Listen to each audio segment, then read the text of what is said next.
Africa is a continent brimming with possibilities and untapped potential. Its youth represent a valuable demographic asset, with over 60% of the population under the age of 25. This generation holds the key to shaping the future of Africa. However, harnessing this potential requires empowering young individuals and providing them with the necessary tools, resources, and support they need to become the change makers we see them to be.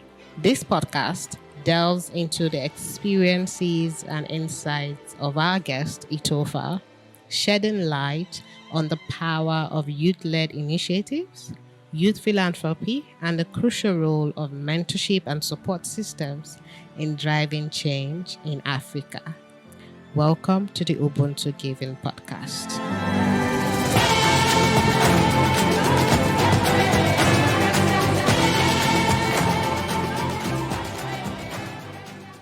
Welcome to the Ubuntu Giving Podcast, everyone. Today, we will be discussing youth philanthropy and social impact.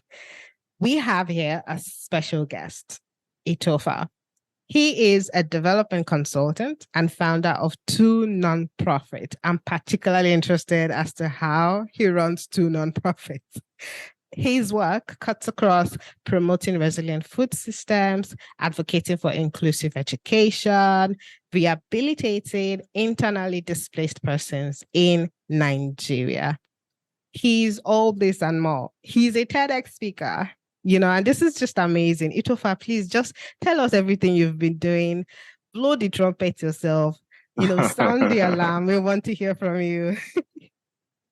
Hi, BJB. Hi, GivingTuesdayAfrica. It's such a great opportunity to be on here today. I mean, you guys are a global platform, and the fact that I get this invitation means that we've blown, super thankful. So my name is Itofa, like you've heard, development consultant, TEDx speaker, and author, lead two nonprofits in Nigeria, and a great husband and father. What else? I mean, just kidding. I'm not married.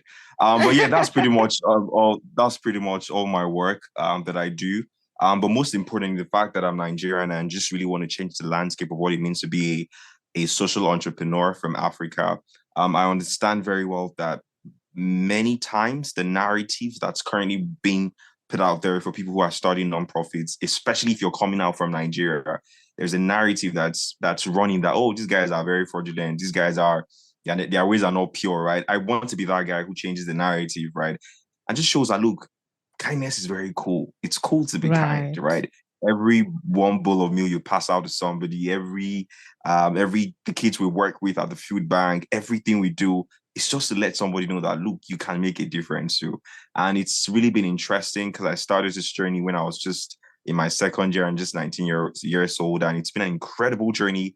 Having just come this far. So that's pretty much my introduction. Amazing. Well done. Oh my God, this is going to be an interesting podcast. Okay. Let's move into what we call generosity exercise. It's a culture. So every guest has to answer two questions where we ask them questions about generosity. So they share really life-changing experiences, tell us what's happening, etc. And then you get an opportunity to ask me one question, anything at all, and I'll be happy to answer. Okay, so I'm going to ask you one question now and another, but the first one, what act of generosity have you received? Because I know you give a lot, you are always giving, you're serving, but tell us about one act of generosity you received and you've never forgotten it. Oh, interesting. There's a plethora because of the nature of work I do. People are really kind to me. People are really sweet to me. But I think there's one I would really never forget. It was my last year on campus at the University of Benin, and I have this friend of mine. Shout out Aaron if you're going to listen to this. And I remember that I was having a conversation with her like 2 days prior to my last exam I wrote on campus, and I said to her that I'm very scared. I'm very, very confused. I wish God would just show me the blueprint of what my future held because I don't know what I'm doing after I leave this school. and she was just like, Itofa, it's going to be all right. We've gone past that phase. We've gone past that, yada, yada, yada. And I said, thank you. 2 days later, after I'd finished my exam, I got a call from somebody, total stranger, and the guy says, I have a delivery for you. And I was wondering, delivery? I said, I hope it's not these kidnappers. I'll now tell you where I am. You will now come and find me and take me away. God forbid. I said, I'm not here. Cut the long story short, I went to pick this gift. Remember, I had said to her that I was looking for a blueprint for my future. I'd gone to pick Right. this incredible present she had sent to me. Food is my love language. And there was this Aww. massive food tray that had fried rice, chicken, jollof rice, fries, ketchup, like everything on that tray was there. And there was a tiny card that said, Itofa, here's the blueprint you've been looking for.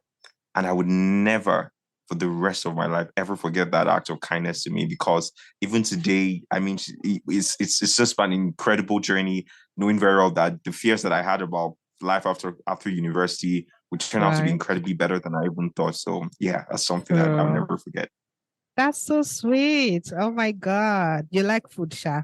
And it's also like funny how you are really passionate about, food systems, food security. I mean, we'll dive into that very soon. My second question, okay? Yeah. Who is the most generous person you've met? And what makes that Hmm. person the most generous person? I think it will be my mom. My mom's, people see me today as this guy who's doing all this stuff by the grace of God. Right. But I actually were things that I learned from my mom. I'll give you a very interesting story. Mm, Growing up as a kid, there was a time that her generosity was just to the extreme that I kind of felt like we're an afterthought, and one story was like one time a family had come to visit us, brought this massive bread, big bread. And mm. I mean, we're all excited as kids that when we come back from school, we're going to kind of eat this bread. Only for us to come back from school, my mom had given the bread out. I didn't know if I should cry, if I should laugh, if I should get upset. But all of those things that she kept doing were seeds that she was even showing us. You know how children are visual learners, even though they're also visceral learners. Those were True. things that I do. Was it giving people total strangers who knock at the door, giving them food? So I think my mom was like the perfect example of the most generous person, and who also laid out the foundation for me today. I hear you. I mean, this is a clear example of, intergenerational giving in Africa, the power of giving. At the Yes, time, yes. you weren't happy, but now Mm, you look back and you realize that this is something that has been, that I've seen. And for some reason, you're doing it and it comes easy mm, to you now. yeah. Oh God. Okay, that let's not dive into another topic. Now let's dive into the agenda of today. Okay.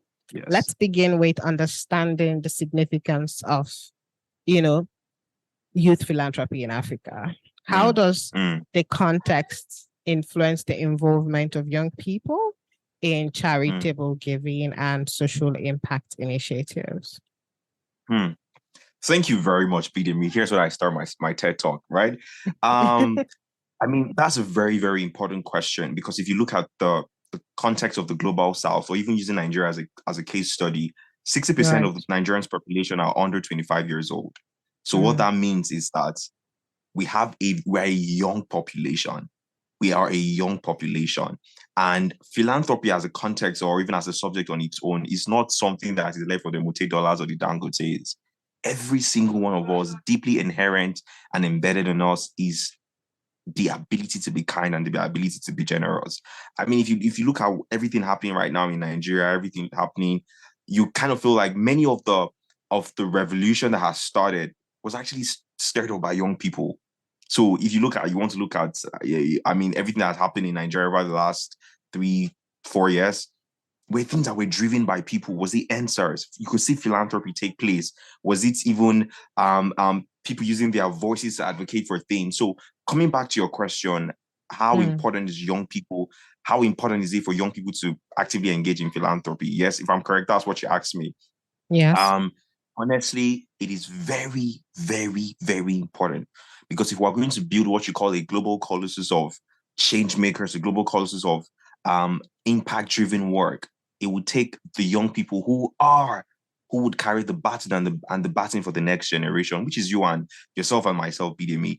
So at the end of the day, kids should be learning about this concept in school, in primary school, bringing an extra pen to school, bringing an extra eraser to Absolutely. school. Um, um, Even as a young gentleman, just having an extra napkin in your pocket to help somebody. Even as an undergrad in school, you're in a public university where we know how population is a huge thing. Letting somebody take your seat, paying for somebody in the bus, that's where philanthropy starts. And when it True. begins to, everybody begins to put their little effort, what happens is that we have a ripple effect that cascades down. And before you know, we have what you call, I know they say there's nothing like a utopic society, but you would almost have something like that where everybody is better. Everybody, life becomes really better, right? So young people have a crucial role to play. It is very important. You can't live a narcissistic life. You can't afford to live just for yourself. It is important that young people um take on this back on. And for every young person who's already doing this stuff already, man, I doff my heart for you because of people like yourself, you are setting the stage for other people behind you to know that it is possible. For myself, even just starting church on the street, for instance, now the demography of people who work with us in the organization are young people. Probably the median age is like 20, 19 years old. That's the Right. median age of people who work with us at the organization. And what are we doing? We are setting a chain of ripple effect. A chain of ripple effect that, look, as young people, there's an ideology that says you can be kind, right? And so it's very important. It's very important. We can't wait for the guys who are in their 60s and 50s to come and start a change. Young people, their role is important because if it starts now, it means that we have the next decade, we have the next millennial, we have the next True. just to make the world a better place. So yeah. Right. Thank you so much for sharing that. And you've given me enough information to sort of move into my next question.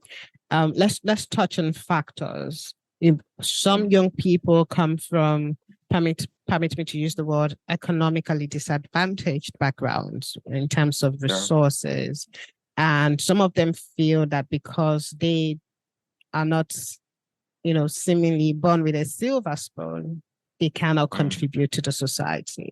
But we know mm, now that youths are resourceful. They're leveraging their skills, their time, their networks to create social impact. Can you share some examples of where, specific socioeconomic factors that should have influenced a young person, to say not contribute to philanthropy or his community, but instead mhm. that person was resourceful enough to find other ways and alternative means to create Yeah. change. Beautiful. They're like a plethora of stories, but I'm not going to go too far beating me. I'm just sitting right in front of you.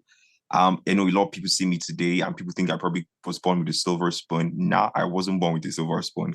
I went to a primary school where we we used blackboards. Even in that kind of condition, I was still kicked out of school a few times because we couldn't pay my tuition.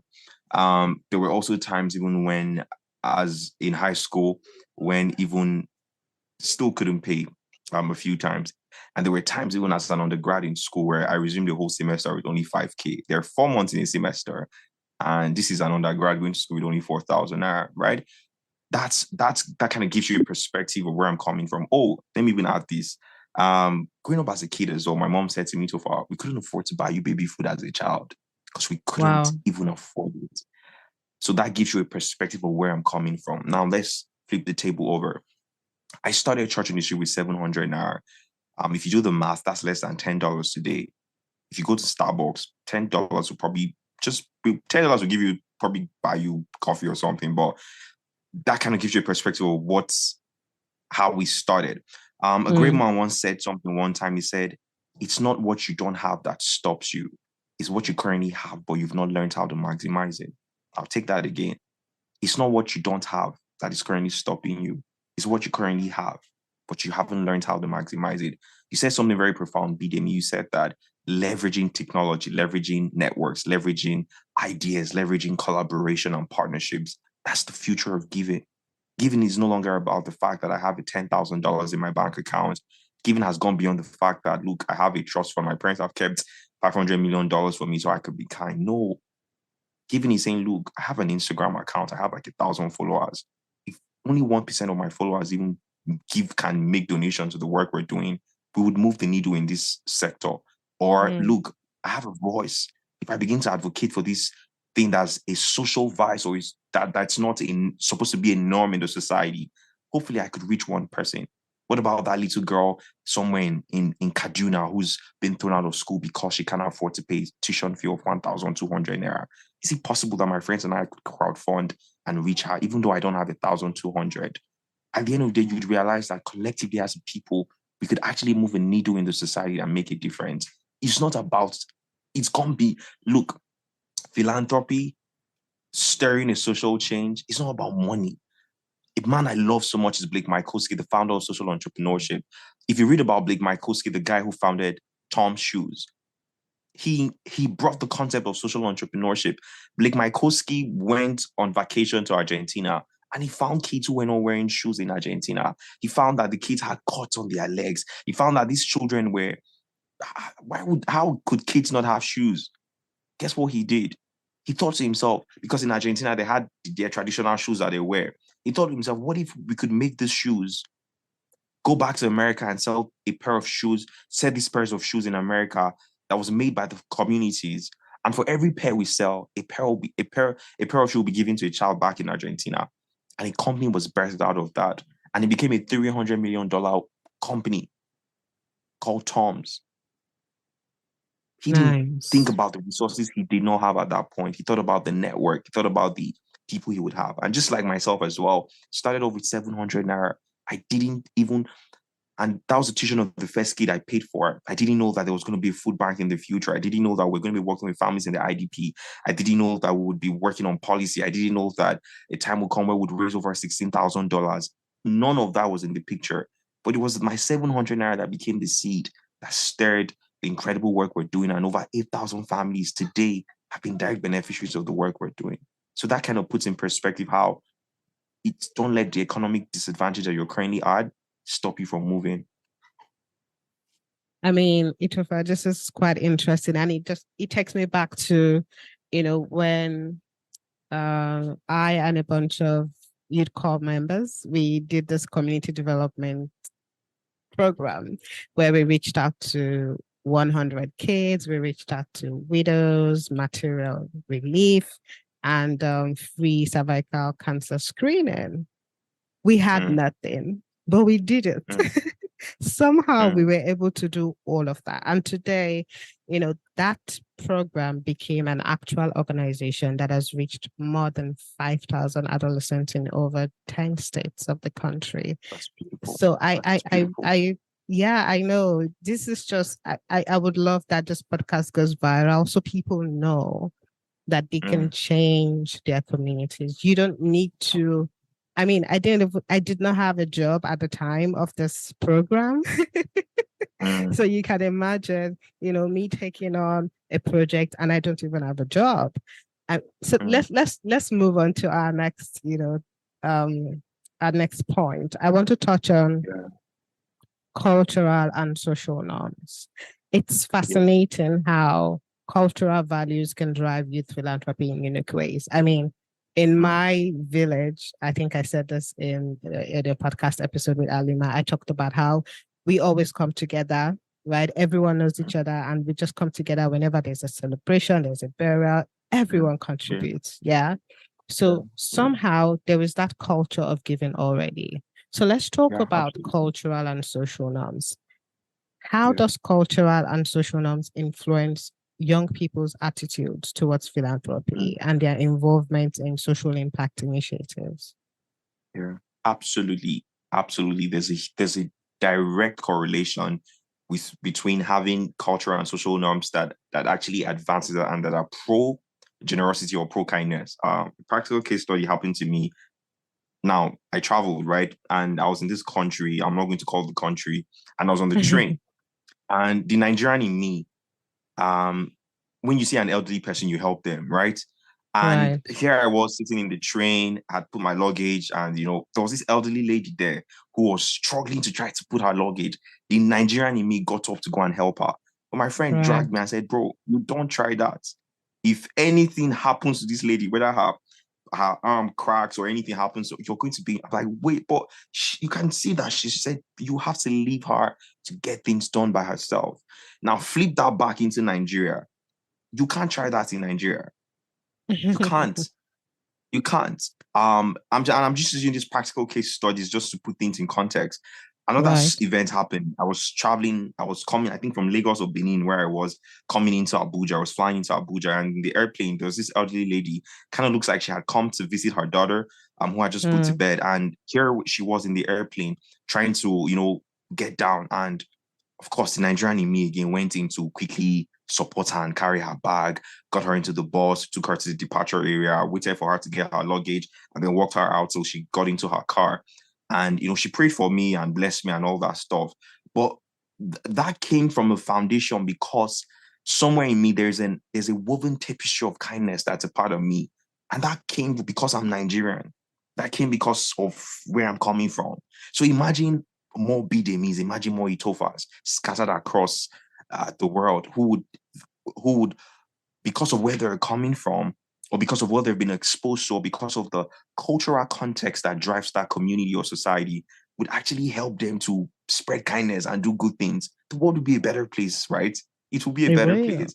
So it plays a crucial role. We cannot extricate it and say, oh, it doesn't really matter. It doesn't really. It's important, and that's why we need to continue to push this culture in our schools. We need to continue to push these cultures in our local churches, even in companies. Your value system in your company, kindness should be a part of it, right? We should have days in our office where we say, look, today, every Tuesday, you are going to buy coffee for somebody, or you're going to buy lunch for somebody. It's a part of the culture of the organization. It's part of our value Right. system. What we're doing is that we're building people who become independent, kind thought leaders who would go on to other parts of the world and replicate generosity, who will go on to other society, communities, organizations, and just be kind without expecting anything in return. So buttress my answer, it is very important. Cultural context is important for the young population. It is important, and we should set up policies. We should do things that would ensure that it is amplified and it is something that we want to see replicate itself in many forms in the country. Agreed. Agreed. Yes, Itofa. I mean, this is just amazing. I wanted to share another story, but let's move on to the next topic. Education. Let's touch on Mm, education now systems in mm, Africa. Education and awareness are vital to nurturing youth philanthropy. Um, mm, we cannot also deny the fact that some of the youth we see today do not understand these cultural and social norms. Perhaps they've not been passed down. And that is where yeah, education and awareness comes in. When young people yeah, are exposed, just like you've been exposed to philanthropy, just like I've been exposed to philanthropy, and it's part of their education. And I'm not just talking yeah. about classes, but home, Mm-hmm, intentional mm-hmm, education. It helps them understand the importance of giving back. It equips them with the yeah, necessary yeah. knowledge and skills, right? Don't you think it would be great if there are philanthropy focused programs and curricula in Mm, schools? mm, You know, it's not absolutely, widespread, absolutely, right? absolutely, absolutely. You've taken the words out of my mouth. Um, so what we're currently doing at the food bank, because I have been running church in the street for about 5 years now, and going on, we just launched my Nigeria food bank, and it's of July 1st last year was when we launched it. But officially started operations just last month, just this month, we started operations. And one of the things we're going to be doing with the schools we're working with at the food bank is to see how do we engage children. It's called the Rural Leadership School. How do we inculcate this act of generosity and philanthropy in children, where children can become on their own, they're able to see opportunities to be kind to people, to be agents of change in their communities, to lead conversations even among their peers that actually moves the needle and makes society a better place. So honestly, it would be great that philanthropy-based curriculum becomes a widespread thing. And I'm just super grateful for what you guys are doing, Giving Tuesday.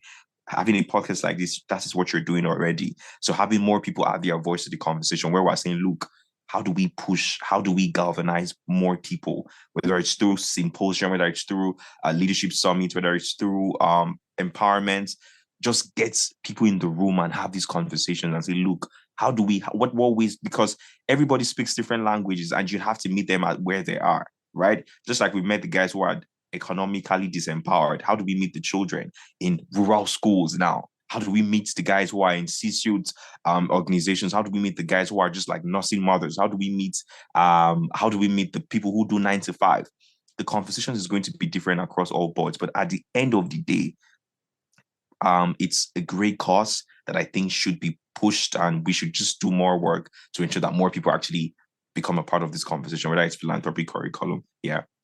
I hear you. I mean, imagine if we institutionalized Omugo, you know, Mm, it's a mm, mm, cultural act. It's something that has been, we see that more in eastern part mm, of Nigeria, and, mm. some part of the southern part of Nigeria that adopted, Yes. the Mhm, Omoko style. But imagine if it becomes a national thing where, postpartum care, right? mm. This is a culture.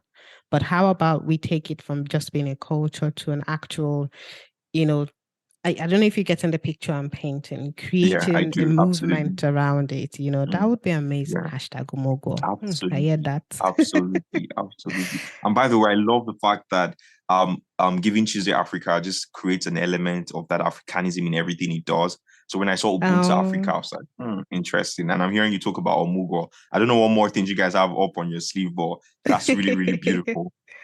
Thank you. Thank you so much. Okay, so this is my last question. All right. Mm. We've had, by the way, this has been an amazing conversation. I feel like if we were to speak for an hour or more, this conversation was still be interesting. But let's stick to 30 minutes because I'm not a fan of 1 hour podcast. Let's Yeah. touch on policy, right? And Mm. institutional support.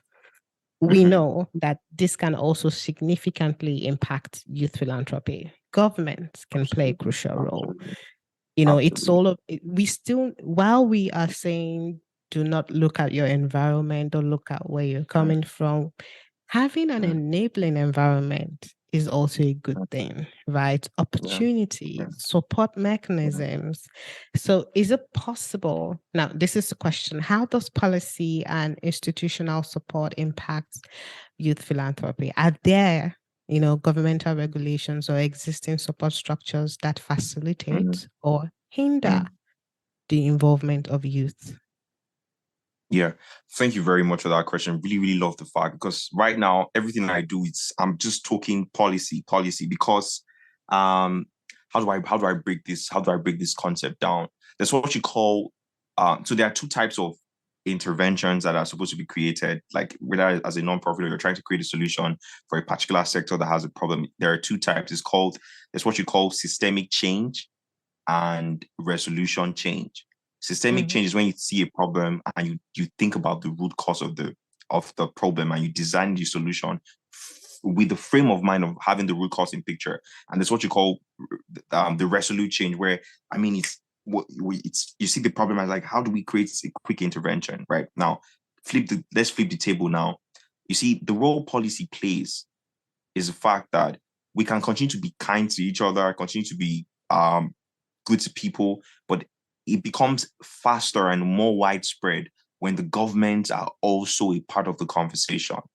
When young people are beginning to, or not even young people, when the government is now beginning to say, look, how do we even implement things like design thinking in our universities? How do we, because I mean, I went to a university, 4 years, 5 years in the university. Nobody taught me any of these things, concept of social entrepreneurship. No, we don't have, there are currently no policies that really, they're talking about young people can rule, stuff like that. There are really no policies, I mean, in Nigeria, so Nigeria, on this, that would say, look, would engender and galvanize young people to become actors or empower them in terms of education wise, because it's education you really need to drive deep change. Now, in terms of government wise, we don't really have any of those solutions, but organizations like Leap Africa, the Acumen Foundation, these guys, philanthropy universities, they're already providing education and empowerment for young people, and even how young people can begin to engage their voice to become social actors and drive that change. But to answer your question, is policy really important? It is very, very, very, very vital. And my hope is that someday we would begin to have government that would listen, that would actually pay attention to what is really understand the temperature of what is happening social economically, and begin to listen to what young people are saying, and develop systems and develop policy drafts and develop policy briefs, and even engage young social actors to be part of that conversation. Imagine that there is a policy that says, look, as you're an undergrad, social entrepreneurship is something you're going to be learning. And you're not just going to learn the theoretical part, you're going to learn, we're going to work with local actors who are working on the field, working on the ground. Imagine they're going to pay Bidemi with church in the street, for instance. They're going to pay John with my Nigeria Food Bank, for instance, and he gets an idea of what it means to work. I mean, that's what the NYC is supposed to be doing, but I don't know if it's doing it. Yeah, but yeah, aside that, policy is really important. And someone like myself, it's one of the reasons I want to run for president in the future and see how we could push these things and ensure that we create systemic solutions that would really, really change the country. Can I just say you have my vote? Yes, thank you very much. One step closer to the Outer Rock, or whatever it's going to be called at that time. You have my vote. I mean, when you touched on institutions that already exist, like Philanthropy University, I mean, Philanthropy University was crucial to my growth. I have an engineering background, and I did not enjoy my time in school because we were expected to learn a certain way. You know how Nigerian universities are. And for a moment, I questioned my intelligence. You know, I questioned, do you know book at all, that sort of thing. But when I did my master's degree in international affairs, I started looking at, the development sector, and I discovered Philanthropy University, and I took on courses like fundraising strategies, girl-centered designs, essentials of nonprofits. Oh my God, the list goes on and on. So yes. I love what philanthropy. Yes, and it's and it's free. I love what they do. And I think another organization that I really appreciate is Ingressive for Good. They're doing such good work. Anyway, thank you so much, Itofa, for spending your time, for showing up, right? I don't want to ask too much questions, but this is your turn, right? It's your turn. Ask me one question before we wrap up this episode. Awesome. What's your biggest dream in life? If you no, let me rephrase that question. Question. If you couldn't fail, what would you do? What would you be doing? If you knew you couldn't fail, what would you be doing? If I knew I couldn't fail, what would I be doing?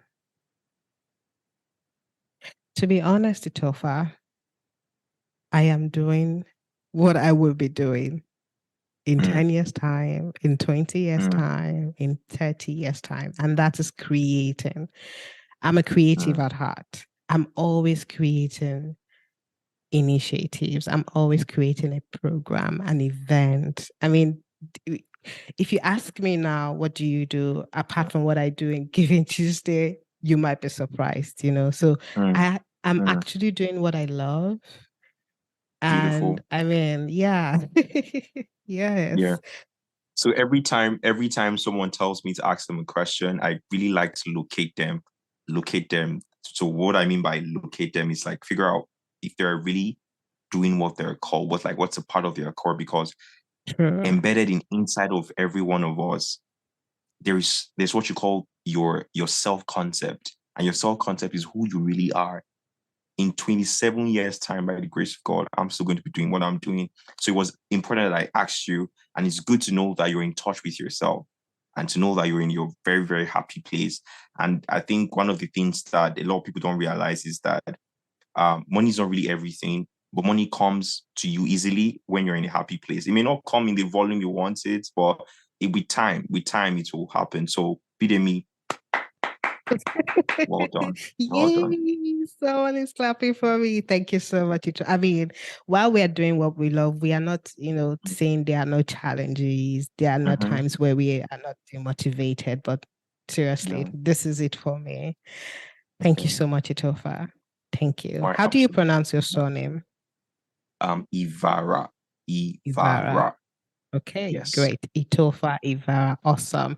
And now to you, our audience. Thank you so much for listening. We hope that you've learned that youth empowerment is a critical driver of social change in Africa. We hope that you've seen how youth-led initiatives, entrepreneurship, and support of young individuals can actively contribute to the Africa we want.